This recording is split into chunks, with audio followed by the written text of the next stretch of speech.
Hi, and welcome to this series on getting started with OAKS. OAKS is the College of Charleston's learning management system, and it is built on top of Desire to Learn Brightspace. In this 3-video series, we're going to discuss how to log on and get a little walkthrough of your OAKS class. Let's get started. You can log into OAKS in 2 different ways. One is through My Portal, and that's at myportal.cofc.edu, and look for the OAKS icon. The other way is to go to any web browser and type in lms.cofc.edu, and that stands for Learning Management System. It's important to note this URL somewhere because if My Portal is down for whatever reason, you can still access OAKS by going to lms.cofc.edu. And here we are on the OAKS homepage. Let's discuss things here on the right-hand side first. On the right-hand side, you're going to see these OAKS request forms. These are links that take you into the ticketing system we have at CofC. And your first one is to request a librarian. This is a great feature, especially if you're doing research in your class. The library will assign you a librarian and will place them in your OAKS course. This librarian is then in there to help your students with their research. They'll also add materials customized specifically to your course material. They'll work very closely with you, and it's a wonderful service. This next group of tickets here is to request a cross list, which is when you take multiple sections or multiple OAKS classes that you're teaching and combine them into one. This allows you to have one course shell in OAKS for 3 sections of a class that you're teaching. And so you'll only have to upload your material, create quizzes, etc. once, and that will be available to all of your students. The next one is user-related requests, and this one is used if you need to add or remove a person from your OAKS class. While our registrations in OAKS are done via Banner, occasionally there's a mistake and Banner doesn't send the information as it should, or OAKS doesn't pick it up. Regardless of the reason, there may be a student who has dropped your class that is still in your OAKS class list, or a student has added your class and they are not in your OAKS class list. And this is where you can make those changes. At the end of the term, if you have a student with an incomplete, this is also the form you would use to change that student's access from a normal student to an incomplete student. The last one is course-related requests, and that's how you can request a development class.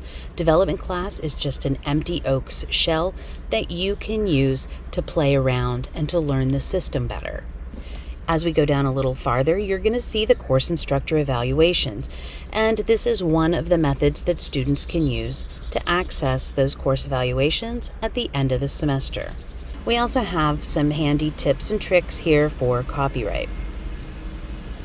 Now, scroll back up to the top and let's come over here onto the left-hand side.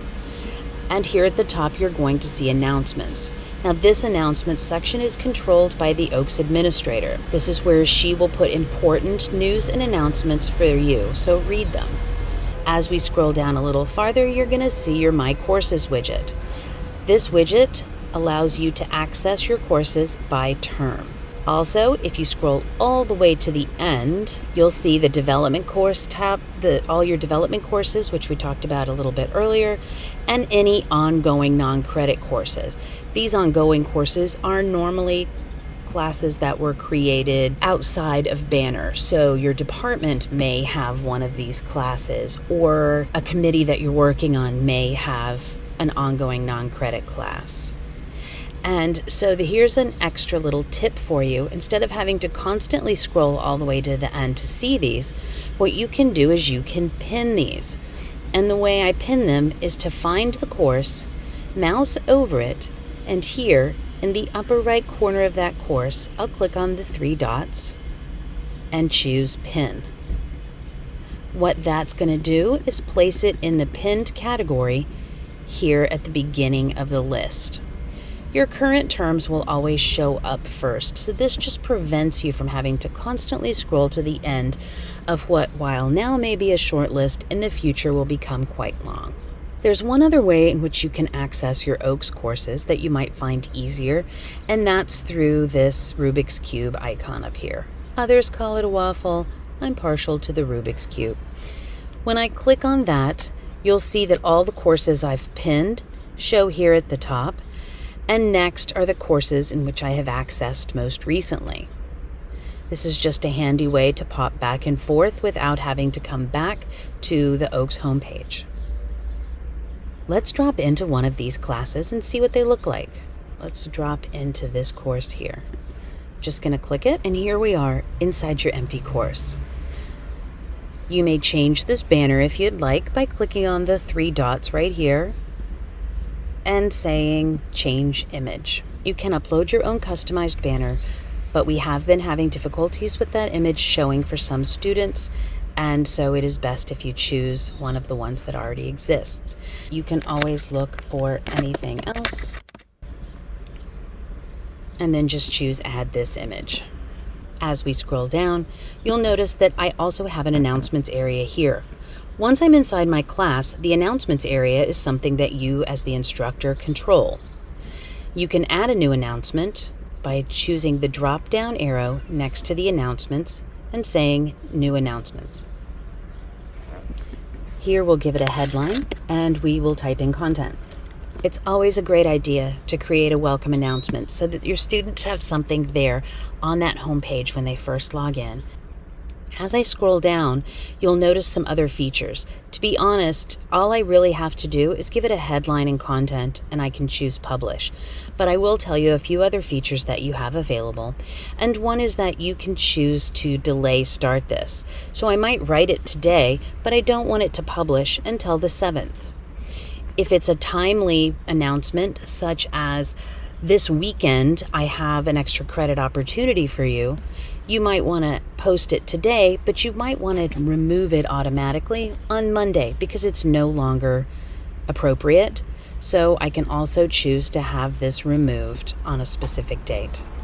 Here's where you can add attachments as well. You can also record an audio or you can record a video to go along with this announcement. Whichever you decide to do, just click publish when you're ready. Here it shows it to me in the announcement tool, but if I go up here to the upper left onto my course home, there is my announcement. Now note that I can add images, videos, anything I want into these announcements. Over here on the right-hand side, I want you to notice that you also have this calendar area, upcoming events. These events are normally populated by the different tools in OAKS. So if I create a quiz and say it opens tomorrow and it closes on Sunday, then both tomorrow's date and Sunday's date will appear in this upcoming events area, and it will allow me to click on it as a student and go directly to that quiz. Scrolling down a little farther, you'll see the voice thread at CofC, and we do have an integration with our voice thread account. Clicking on this will actually log you into the CofC voice thread account, and you can go ahead and begin creating them. And lastly, down here at the bottom, we have library services, and this is just a quick link for you and your students to get to the library. And up at the top, these are the different tools available to you. The course home is where I am right now. Content is where I'm going to store all of the items that I want students to have. My syllabus, readings, handouts, PowerPoint presentations, videos, etc. And this is important even in a face-to-face class. My next area is communications, and this is where I can find my class list, which shows me all the students enrolled in my course. I can email individual students by clicking the boxes in front of their names and choosing email, or I can email my entire class list by choosing this button here at the top. And if I was logged in as a faculty member, I could also choose this drop-down arrow here and say View User Progress, and I can see exactly how this student has been participating in my course. I also have discussions here.